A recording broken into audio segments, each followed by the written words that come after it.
Bien-aimés dans le Seigneur, soyez bénis. Je crois que vous avez personne choisie pour la 20 minutes pour nous partager. La parole de Dieu est une lampe à nos pieds. Yes. La parole de Dieu doit être pour toi une lampe. Amen. C'est-à-dire que capacité à lampe, eza moko eloko éclairaka. Yes. C'est-à-dire que bananzambe eza wana pour na ko éclairer les yo. Makambo oye bakate o ignoraka o kaptakate. Mais tant que le bananzambe eyaka na bomo ya mwana mutu, en tout cas croyez-moi, il porte la lumière. Amen. Et cette lumière-là, elle peut permettre de comprendre que nous sommes malinganga. Amen. Et cette lumière-là, elle peut permettre de Amen. soyez bénis. Amen. Nous avons mis dans le livre de Job, chapitre 33, dans le verset 14 jusqu'au verset 28. La Bible dit ceci. Je bénis la parole de Dieu. Amen. Dieu parle cependant tantôt d'une manière, tantôt d'une autre, et l'on n'y prend point garde. Il parle par des songes, par des visions nocturnes. Quand les hommes sont livrés à un profond sommeil, quand ils sont endormis sur leur couche, alors il leur donne des avertissements. Il met les sceaux et ses instructions afin de détourner l'homme du mal et de le préserver de l'orgueil. Tous en cas awa. Dieu parle cependant, tantôt d'une manière, tantôt d'une autre. Et zo le baboué, ya liboso, ari ko kendelo na kati ndoto. Ara na kati ndoto pour alakso makambo. Soit ya bomo na yo moko. Tam susu ozana ba, oza mutu oyo bebisa ba relation facilement. Même attention relation malamu yé, mais yo il faut kaka ndoto za kati na yo abebisango. Peut-être au semble la raté, mais nzambe a utilisé quand même nguya moko za nkati na yo, ozala kapasa ko ngaba ndoto. Mais au lieu où examiner même bandoto na ko ba ke bandoto oyo et uti pa nzambe, tu as toujours du mal. Mais nzambe yo ko yebisa yo, c'est un langage na ye. Amen. Alobi, quand les hommes sont livrés à un profond sommeil, attends la kati ya pongi oya makasi nzamba nanga yo. Amen. Nzamba lukaka yo. Amen. Nzamba yebi yo, alingo bonga. Amen. La Bible dit alors il leur donne des avertissements et met le sceau à ses instructions afin de détourner l'homme du mal et de préserver de l'orgueil. Omoni capacité moko nzamba bimisa kona kati ya orgueil. Ataka sceau na ye kati na yo. Na linyo comprendre ngo. Parce que à un moment donné, il y a tellement orgueilleux, il kano batouté, que yo on dit marape makambouté, oza penza mutateme makasi, alors nzambe alandaka yo. La Bible dit en fait de garantir son âme de la force, à garantir âme na yo. Ozo futa nzambe ona mbongote bien-aimé dans le Seigneur. Au foot nzambe te, mais nzambe zo garantir ka po alingi yo. Amen. Azo bisaka yo yaya. Si nzamba loba makambo oyo, c'est une façon de te dire qu'il t'aime tellement. Amen.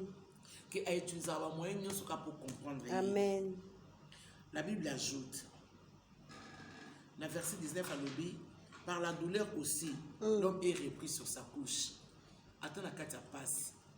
Tant que nous malade, nous avons pour la gloire à Nzambe. Amen. Tant que nous malade, nous avons pour la repentance. Amen. Tant que nous malade, nous avons bela wana ezali pour Nzamba lingi o lukaye moyen ka moko. Amen. O alingi o lukaye, il va permettre que tu sois malade. Yes.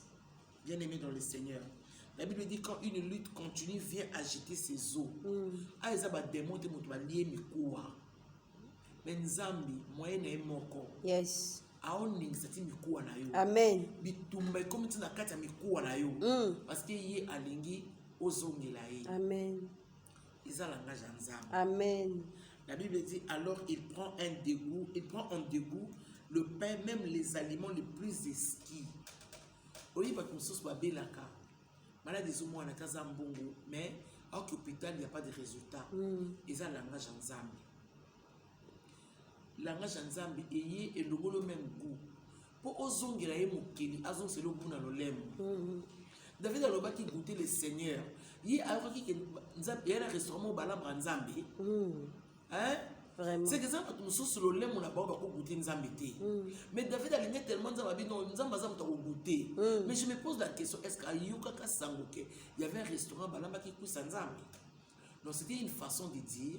Et je vais aussi te dire, si vous en avez beaucoup Nzambe, Nzambe yemoko on peut so goût. Amen. Amen. Amen. Po yo lingaye. Amen. Ako komiso aziombo nyoso za nango.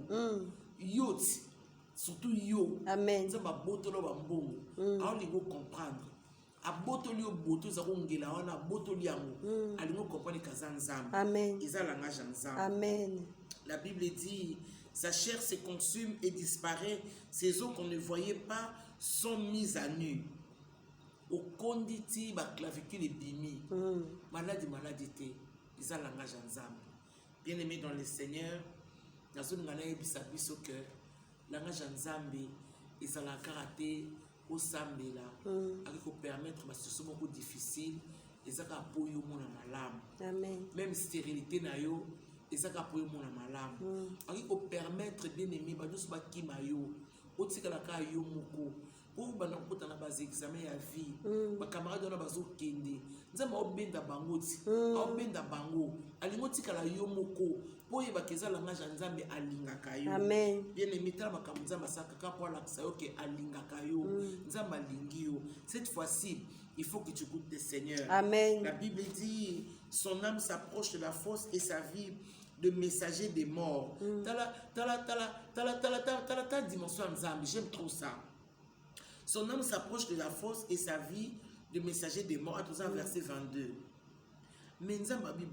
Mais s'il se trouve pour lui un ange intercesseur, un d'entre les 1000, qui annonce à l'homme la voie qu'il doit suivre, Dieu a compassion de lui et dit à l'ange, délivre-le afin qu'il ne descende pas dans la fosse. J'ai trouvé une rançon et sa chair a plus de fraîcheur qu'au premier âge et il revient au jour de sa jeunesse. Tu vois ce que le Seigneur fait. La Bible dit, il adresse à Dieu sa prière et Dieu lui est propice. Amen. Penzambe ako répondre. Amen. Penzambe ako salela yo. Amen. Alinga loba makambe belé a permetta. Sécheresse wana. Kozanga mbongo wana. Bien ezaka kapasi nzambe alingi. Parce que Nzambe alingi yo o comprendre que yende azo lukayo. Ko lukayo azo salani. Apesi malade, akalongoli guna munoko, amemioti côté akufa, mais alobi azo tala niveau azo lingayo. Après son ange a intercéder. On a besoin ya moto ko bondela pona tia. Amen. On a besoin ya moto ki ko bingo mama bondela pona ngai. Amen. On a vraiment besoin. Il y a un pasteur moko alandela kavina yo. Amen. Ozana besoin. Il y a courir et pas un pasteur wana. Amen. Bien aimé, tu as besoin de ça. Et crois-moi, tu auras raison de le faire. Amen. Car la Bible dit, il adressa à Dieu sa prière et Dieu lui est propice, lui laisse voir sa face avec joie et lui rend son innocence. Il chante devant les hommes et dit, j'ai péché, j'ai violé la justice, je n'ai pas été puni comme je le méritais. Dieu a délivré mon âme pour qu'elle n'entre pas dans la fosse. Et ma vie s'épanouit à la lumière. Voilà tout ce que Dieu fait. Yes.